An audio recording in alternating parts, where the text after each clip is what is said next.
Welcome back to One Comic Book a Day, where we're covering Action Comics 139, Clark Kent Daredevil.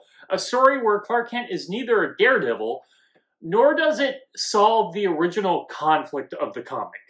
You see, Clark is acting heroic and mostly a dick. He's running into burning buildings, saving children, he's punching guys out, he's acting hard-boiled, and I use that word specifically because what turns out to be happening is the owner of the Daily Planet, I'm pretty sure not the same guy who owned the Daily Planet before, who we only saw once or twice, so I don't remember his name right off the top of my head, wants more hard-boiled reporters.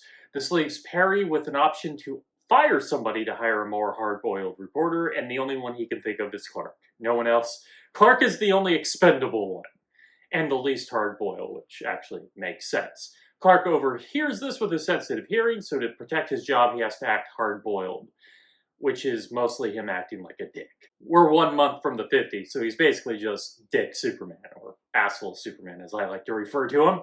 The problem with this behavior is, though it's saving his job, Lois now suspects he's Superman, and like nothing he does dissuades her. Not even bringing up the fact that she's seen both Superman and him in the same room.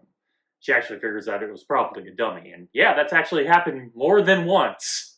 But this plan backfires because Perry is the one that gets fired. So Clark has to come up with this whole ridiculous explanation that he's been Superman in disguise. Well, Superman's been disguising himself as Clark. It hasn't been Clark the whole time.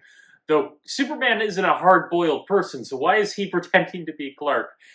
Anyway, he ends up having to use a balloon and his ventriloquism dummy thing again, which then works on Lois, even though she should expect this after what she brought up.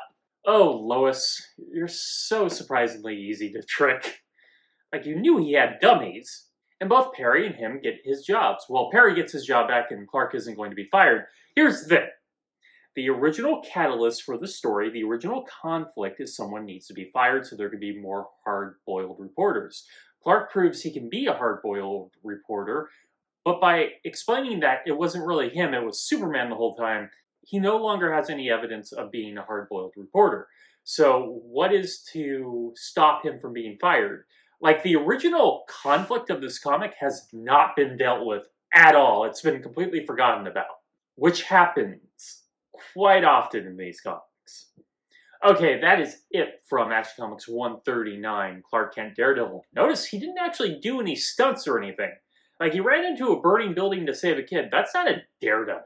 If you like this video, please like and subscribe. Hit the bell icon to get notification when new videos up. I do this Monday through Friday, but Friday is Bat Friday, where I cover a Batman story and either Detective Comics or Batman. And until next time, let's ponder the question, whatever did happen to the Man of Tomorrow?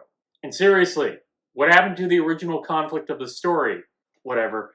Have a great day.